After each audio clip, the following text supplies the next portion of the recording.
सौभाग्य देकर भेजा है कि हम सभी आज तीसरी बार इस गांव में आए हैं शायद।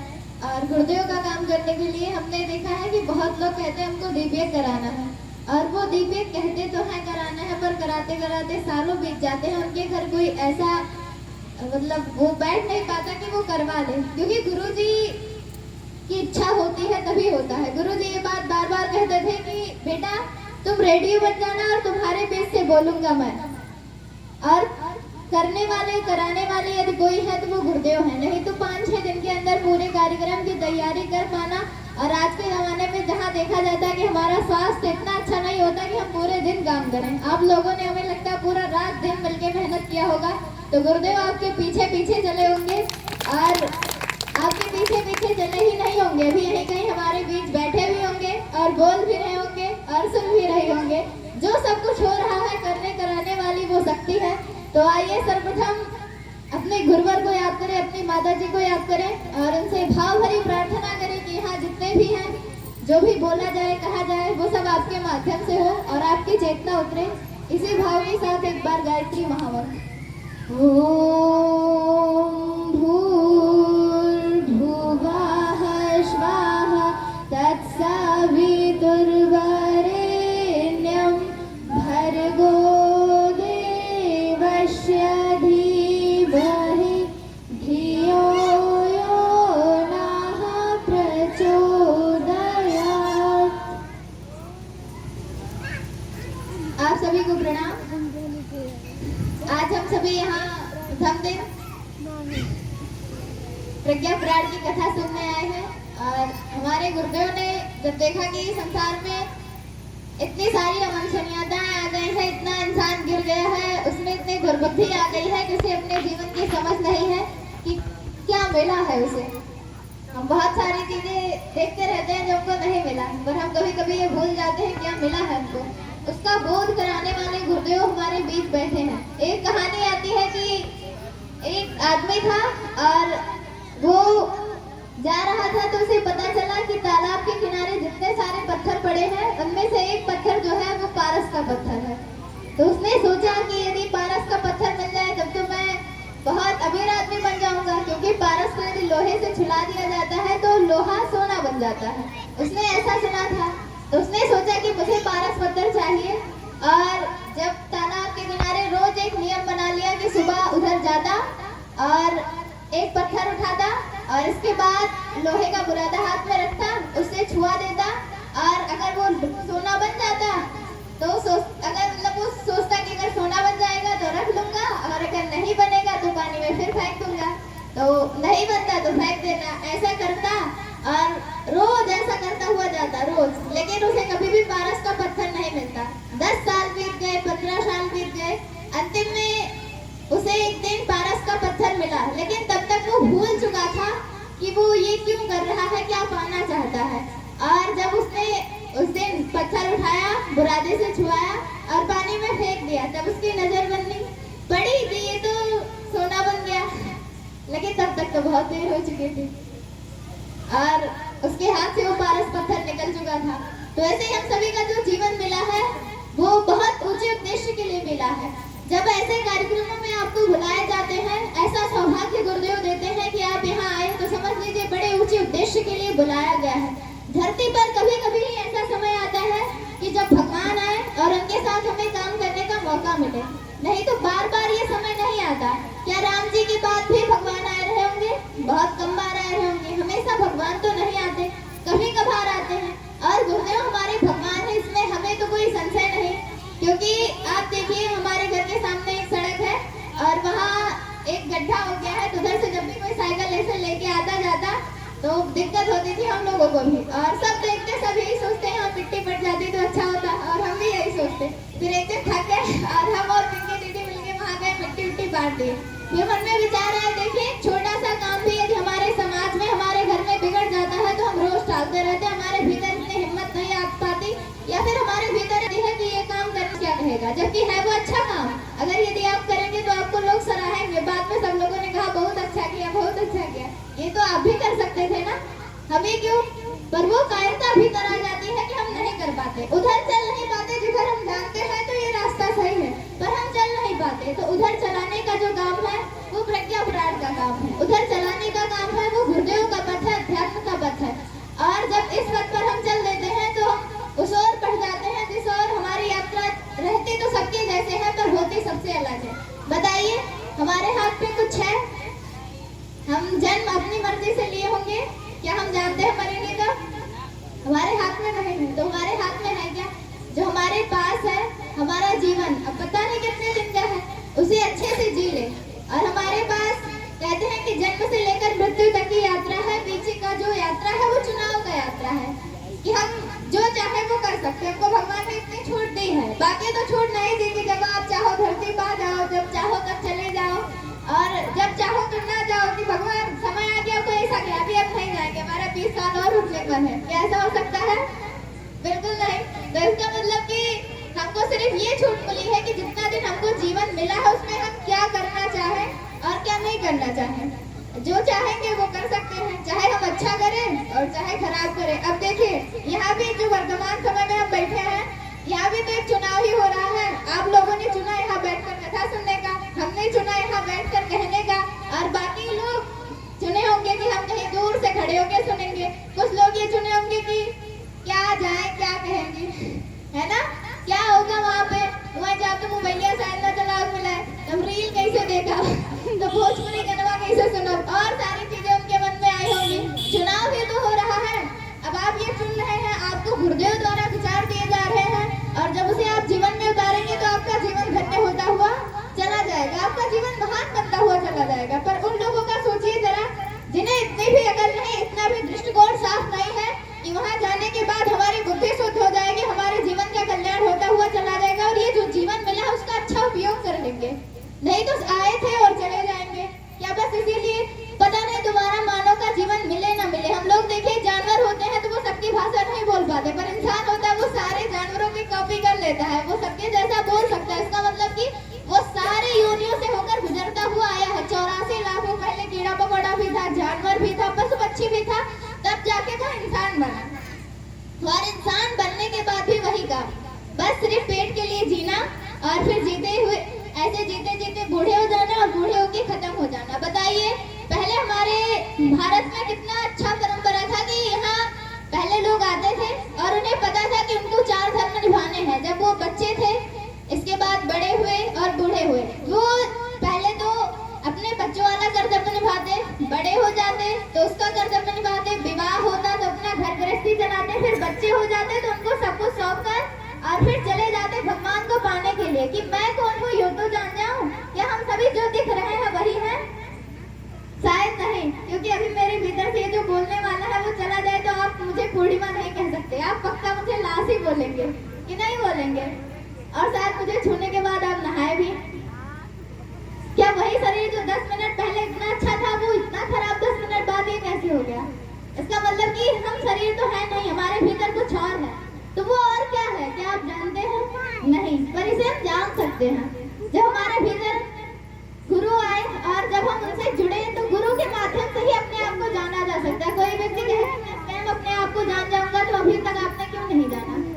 अभी थोड़ा बहुत आपने गुरुदेव से जुड़ने के बाद ये जाना होगा कि बस सिर्फ अपने लिए जीना नहीं होता, औरों के लिए जीना होता है। औरों के लिए जिए तो वही जिंदगी है, नहीं तो फिर जिंदगी किसी काम की नहीं। आप सिर्फ खुद के लिए क्यों जीना सोचे?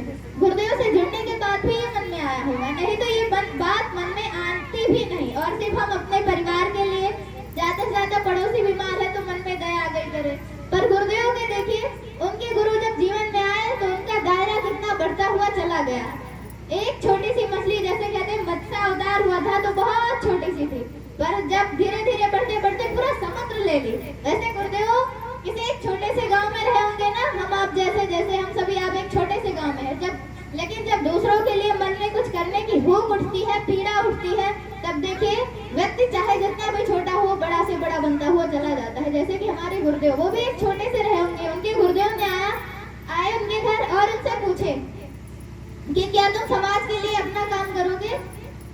अपने लिए तो बहुत किया होगा, पर समाज के लिए करोगे? क्या गुरुदेव ने अपने लिए जब किया, आप बताइए अपने लिए कष्ट उठाते होंगे? कभी एक दिन ऐसा आता होगा जब घर पे कोई ना हो, आप अकेले हो, सिर्फ आपको खाना बना के खुद के लिए खाना हो, तो बताइए अस्कित आती है कि नहीं?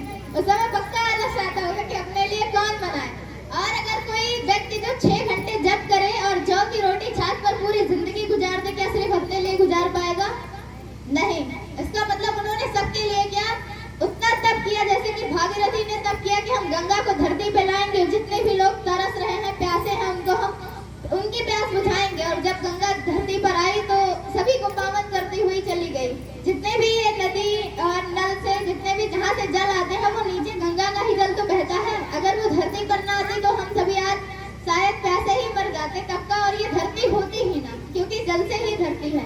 वैसे हमारे गुरुदेव ने देखा कि यहाँ लोग इतने स्वार्थी हो गए हैं, इनके अंदर का वो प्राण चला गया है, वो बल चला गया है जो इनसे महान काम करवाता था। पहले के लोगों में बड़ा प्राण होता था कि यमराज से भी टकरा जाते थे, कहते थे कि हमारे पति को नहीं ले जाना है, इसमें तो हमारी माताएं बहुत आगे हैं, उनको भगवान में गोदी में खिला लेने में भी कोई दिक्कत नहीं होती। वो कोई ज्यादा तपोप नहीं करती, बस अगर समर्पण के साथ अपने परिवार की सेवा भी कर दे तो ईश्वर उनसे प्रसन्न हो जाता है। सबसे ज्यादा प्रेम स्त्रियों को कोई करता है तो ईश्वर। इस धरा की बात तो हम नहीं कह सकते, बहुत दूर दूर तक देखने के बाद गुरुदेव के बाद शायद ही कोई व्यक्ति नजर आता है, नहीं तो आता नहीं, कि वो प्रेम दे पाए जो ईश्वर द्वारा दिया जाता है। क्योंकि पता नहीं शायद स्त्रियां योग्य नहीं होंगी। जैसे कहा जाता है कि माँ सारी गलती माफ कर देती है हमारी, और जो होते हैं हमारे मतलब जो पुरुष भाई लोग होते हैं वो माँ से ज्यादा अटैच्ड होते हैं, उनके लिए माँ सबसे प्यारी होती है और उन्हें लगता है माँ से प्यारी दुनिया में कोई नहीं। पर जब वही बात अपनी बहन और पत्नी पे आती है तो भूल जाते हैं वो भी तो माँ होगी, शायद उसके अंदर भी तो वही आत्मा होगी, उसे भी वही प्यार देना चाहिए, वही सम्मान देना चाहिए। जैसे वो सारी गलतियों को हमारी माफ कर देती है, हमें भी उसकी गलतियों को माफ कर देना चाहिए, पर ऐसा हो नहीं पाता। पर सोचिए वो भगवान ऐसा ही करता है, वो सारी गलतियों को क्षमा कर देता है। हमारे यहाँ स्त्रियों को क्षमा करने की कोई छूट नहीं है। यहाँ देखा जाए छोटी सी गलती करो, इसके बाद आपको कितने ताने उल्हाने दिए जाए भगवान जाने, बाकी पता नहीं। तो गुरुदेव और परमात्मा जो है हमको बहुत प्रेम करते हैं, तो ऐसी शक्ति होती है। तो हमको अपने जीवन के महत्व को समझना चाहिए, जीवन का जो भी मिला है उसका उपयोग करना चाहिए, जैसे कि गुरुदेव ने किया। नहीं तो पारस पत्थर हाथ में आया है और चला जाएगा और हमें कुछ भी नहीं मिलेगा। इस जीवन का इतना ही अर्थ नहीं कि बस फोनों में घुसे रहे, नसों में घुसे रहे, इधर उधर की चुगली करने में घुसे रहे, बस दिन भर यूं ही व्यर्थ गंवाते रहे। आपको जितना भी खाली समय बचता है गुरुदेव का ध्यान करिए, उस भगवान का ध्यान करिए, उससे विनती करिए, प्रार्थना करिए कि ये जीवन आपने दिया है और आप हैं तो हमको हमारे सामने आइए, हमको वो बल दीजिए कि हम काम करें आपका। गुरुदेव ने भगवान का काम किया, जब उनके गुरुदेव उनके घर आए और उनसे मांगा तो उन्होंने करते हुए चले गए। क्या हम सब देखिए गुरुदेव ने जितना भी जब तक किया वो सिर्फ समाज की पीड़ा और पतन को दूर करने के लिए किया, नहीं तो इतनी दुर्बुद्धि छा गई है कि अभी यही गांव के कम से कम, जैसे सर जी ने अभी कहा कि हमको कहे बाबा जी नमस्ते, अब सोचिए वो पढ़े लिखे नहीं रहे होंगे, बिल्कुल पढ़े लिखे रहे होंगे, पर उनके अंदर इतनी भी सद्बुद्धि नहीं आई कि सामने वाले को पहले परख तो ले, जान तो ले वो व्यक्ति है कैसा, उसका चिंतन कैसा है, दृष्टिकोण क्या है, करता क्या है। पर ये कुछ भी नहीं, बस सिर्फ चीजों को ऊपर से देखकर इतनी छोटी बुद्धि हो गई है। बताइए उस छोटी बुद्धि को क्या कहा जाए। अब ऐसे छोटे चिंतन को बड़े चिंतन में बदलने का काम कौन करता है? गुरु करता है।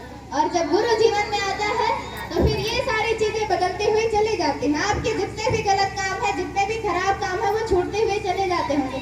जब से आप इस कार्यक्रम की तैयारी में लगे होंगे, बताइए आपके मन में कोई खराब विचार आए होंगे? कभी नहीं। बस सिर्फ एक ही बात होगी, गुरुदेव के लिए भी ये करना है, टेंट लगाना है, इतने लोगों को खाना खिलाना है, ये करेंगे वो करेंगे। कितना मन निर्मल है, और इसी निर्मल मन में भगवान उतर आए होंगे। कहते हैं कि निर्मल मन जन सो मोहि पावा, मोहि कपट छल छिद्र न भावा। आप दुनिया के सारे काम करके देख लीजिए कि आपका मन निर्मल होता है, चाहे जो काम आपको अच्छा लगे। पर कभी सेवा का काम करके देख लीजिए, कभी गुरुदेव का काम करके देख लीजिए। ये काम अगर नहीं अच्छा है लेकिन इसे करने के बाद संतोष क्यों आता है, क्यों मन अपने आप ही प्रसन्न हो जाता है, क्यों आनंद से भर जाता है? इसका मतलब कि यही असली रास्ता है और यही सुख और शांति का मार्ग है। तो हम सभी जब गुरुदेव से जुड़े हैं तो आज से ये संकल्प लें कि जो हमें यहाँ से बताया जाएगा, करने के लिए कहा जाएगा, उसे अपने जीवन में उतारेंगे और अपना जीवन यूं ही व्यर्थ नहीं गवाएंगे। आप जिनसे मिले उसकी तरह जीवन जीना सीखें। हमारे आदर्श गुरुदेव हैं तो हमको अच्छी बातों में रुचि आती है। जिसके आदर्श हीरो और हीरोइन होंगे उसको तो वैसे ही बातें अच्छी लगेंगी कि नहीं लगेंगे। तो हमारे बच्चे आप देखिए कि बिगड़ता कौन है, हमारे ही समाज और हमारे ही घर से तो निकलते हैं वो बच्चे, और कहाँ से आते हैं? जिनको हम कहते हैं कि इनके आचरण अच्छे नहीं है, इनके व्यवहार अच्छे नहीं है, वो लोग कहाँ से आते हैं? हमारे ही बीच से आते हैं। तो उनको ठीक करने का काम कौन करेगा? उनको ठीक करने का जिम्मा कौन उठाएगा? देखिए संसार में जब सभी लोग भटक रहे थे तो उनको ठीक करने का जिम्मा किसने लिया? गुरुदेव ने लिया। क्या एक अकेला दीपक पूरी पृथ्वी का अंधकार हर सकता है? नहीं।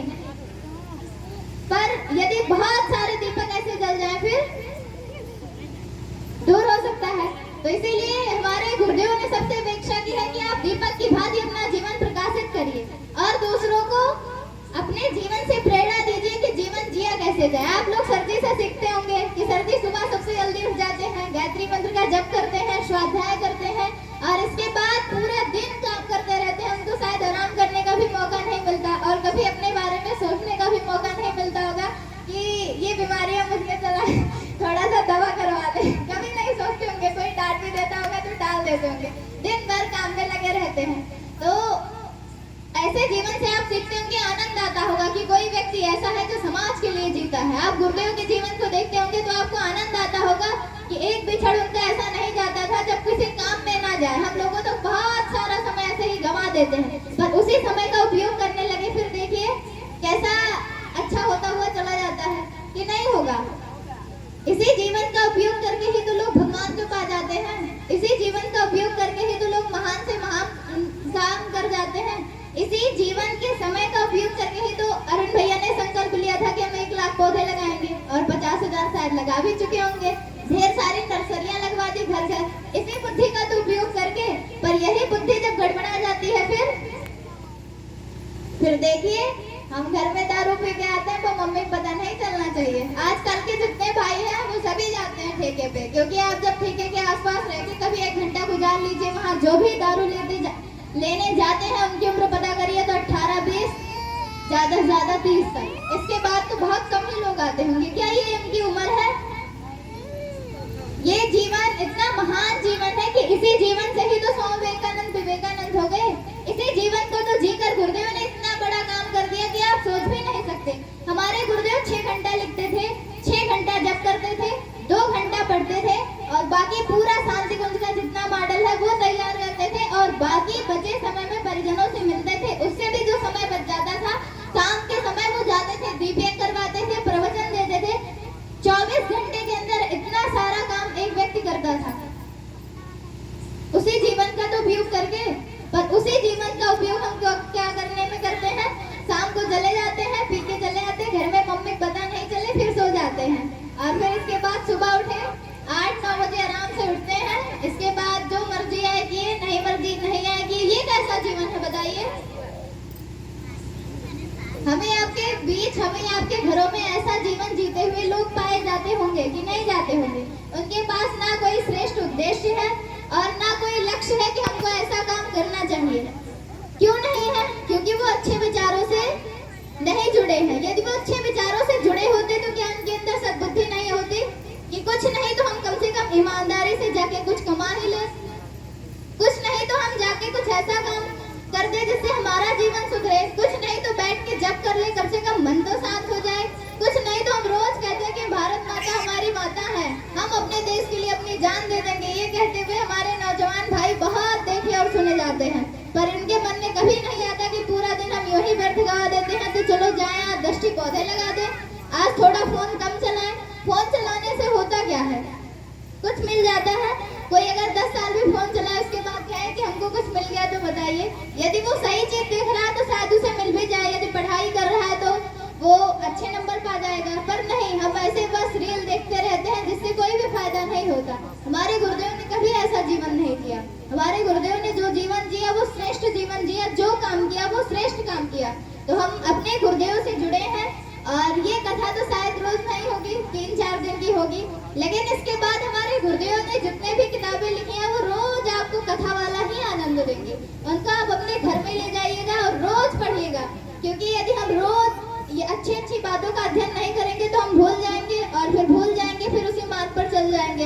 देखिए गायत्री परिवार में बहुत लोग जुड़ते हैं, पर जुड़ने के बाद 1 महीने 1 साल तक उनका असर दिखाई तो देता है, वो अच्छे काम करते तो हैं, फिर इसके बाद उसी पुराने ढर्रे पर चले जाते हैं जहाँ वो 3 बजे उठकर गायत्री माता का ध्यान करते थे, अपना पूरा दिन का काम पूरी ईमानदारी से करते थे, फिर वो उसी के पहले की तरह जीने लगते हैं। ऐसा क्यों होता है? क्योंकि अब वो अच्छी बातें कम सुनते हैं, गायत्री मंत्र का जप कम करते हैं। हमारे गुरुदेव कहते हैं कि गायत्री परिवार में आ तो जाते हैं, पर गायत्री परिवार का जो मूलभूत नियम है वो भूल जाते हैं। वो क्या है कि आप रोज नित्य सूर्य का ध्यान करिए, गायत्री माता का ध्यान करिए और गायत्री महामंत्र का जप करिए, क्योंकि जब तक गायत्री महामंत्र का जप नहीं करेंगे आपका मन निर्मल नहीं होगा, आपके जो पुराने संस्कार है वो कटेंगे कब? जब आप गायत्री महामंत्र का जप करेंगे। गायत्री मंत्र आपको बल देता है अंदर से अच्छे काम करने का। नहीं तो सबको तो पता है कि क्या अच्छा काम है क्या बुरा, पर वो कर पाते हैं?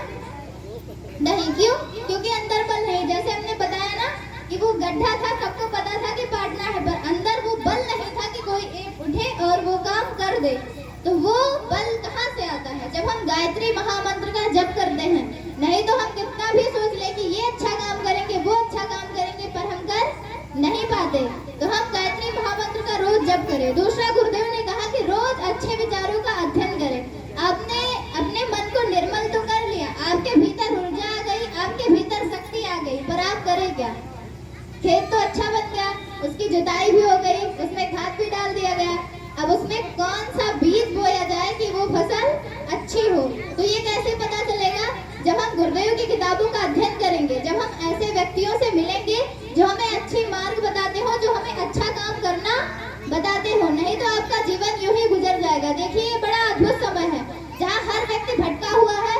हर व्यक्ति को ये नहीं पता कि जीवन का उद्देश्य क्या है। जीवन का उद्देश्य अगर कुछ भी हो सकता है तो वो है समाज की सच्ची सेवा करना और अपना आत्म कल्याण करना, क्योंकि तभी मन निर्मल होगा, तभी आप खुद को जान पाएंगे। तो इसीलिए बहुत जरूरी है कि हम रोज स्वाध्याय करें, रोज अच्छी किताबों का अध्ययन करें, ऐसे व्यक्तियों से मिले जो हमको अच्छी अच्छी बातें बताएं। जब हम आपस में सभी बहनें बैठे तो उन महापुरुषों के जीवन को देखें, माता जी की बात करें, गुरुदेव की बात करें, जो पहले की हमारी महान नारियां थी जैसे अहिल्याबाई होलकर जी, उनके बारे में बात करें। और जैसा आप सोचेंगे, विचारेंगे, बात करेंगे, वैसा आपका जीवन बनता हुआ चला जाएगा। यदि कोई सावित्री जी के बारे में रोज बात करे कि वो तो इतनी दिव्य महिला थी, उसके अंदर इतनी अद्भुत शक्ति थी, वो गायत्री महामंत्र का अनुष्ठान करती थी, उसका रोज जप करती थी, और उसके अंदर ऐसी अद्भुत शक्ति आई कि यमराज से अपने पति के प्राणों को खींच लाई। तो क्या आपके भीतर ही भाव नहीं उठेगा कि हम भी वो साधना करेंगे, हम भी वैसा बनेंगे, अपने भीतर बल पैदा करेंगे कि हम भी जिसको आशीर्वाद दे वो बढ़ता हुआ चला जाए, मेरे मुख से निकली हुई वाणी कभी भी व्यर्थ ना जाए। ये कब होगा? जब आप अपनी वाणी को साधेंगे और ऐसे किस्से कहानियां रोज सुनेंगे। जब आप सुनते होंगे कि गुरुदेव 24 साल तक सिर्फ जौ की रोटी और छाछ खाए तो उनकी वाणी में इतना बल आ गया कि वो जो भी कहते थे हो जाता था। सब लोग कहते थे कि गुरुदेव जिसको आशीर्वाद दे दिए वो तो बढ़ता हुआ चला गया, कभी वो नीचे गिरा ही नहीं। हम सभी तो गुरुदेव के आशीर्वादों से ही चल रहे हैं। ये कब हुआ? जब उन्होंने अपने आप को तपाया, अपनी वाणी को से जो भी शब्द निकाले, जो भी बोले वो अच्छा बोले। हम सभी एक दूसरे के बारे में कभी कभी खराब बोल देते हैं, माना कि सामने वाला उसके अंदर कुछ कमियां खराबियां हो, पर क्या हम बोलकर उसे अपना भी मुख खराब कर ले? ये तो अच्छी बात नहीं ना। तो इसीलिए अपनी वाणी को जितना हो सके गुरुदेव की भांति साधे। यदि हम ऐसे साधते हुए